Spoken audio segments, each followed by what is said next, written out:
Iti weather update. Napagtalanaod iti super typhoon na Francisco, iti kapigsana bayat nga agpababa, ngagturong iti daya nga kabaybayan iti Northern Luzon. Naudingan sa ripatpatan iti sentro iti Bagyo iti 410 kilometers sa daya iti Apari Cagayan. Napagtalanaod na iti kapigsa ti angin na, aging gana 185 kilometers sa Asidog iti sentro, kan pasare pumigsa aging gana 230 kilometers sa kada oras. Aggargaraw ti super typhoon na Francisco Tamianan nga laod na direksyon, iti kapaspas na nga 10 kilometers kada oras.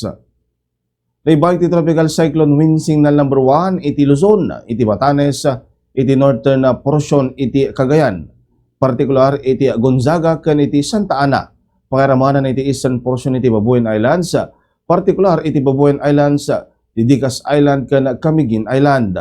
Kabayatan na monitor iti RUAR iti Philippine Area of Responsibility iti may isang tropical depression iti kadayon ng 2,705 kilometers dahil iti southeastern Luzon.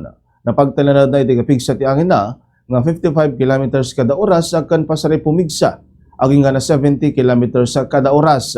Agargaraw ti bagyo ti laod amyan na laod na direksyon gana ti kapaspas ng 20 kilometers kada oras. Dagiti nadumo do mga temperatura iti lugar iti Pagilian ti Vigan Kalawag agpada nga 27 degrees Celsius, iti Baguio City 21 degrees Celsius. Iti Visayas iti Iloilo City 27 degrees Celsius, iti Tacloban ken Cebu City agpada nga 28 degrees Celsius. Iti Mindanao iti Zamboanga City ken Davao City agpada nga 27 degrees Celsius, Cagayan de Oro 25 degrees Celsius.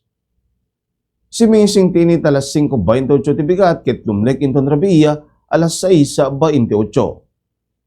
Daytan ti weather update para ti Bombo News and Views. Siak ni Bombo John Joshua Kabatik, and this is Bombo Radio Philippines, the #1 and most trusted source of news and information, Basta Radio.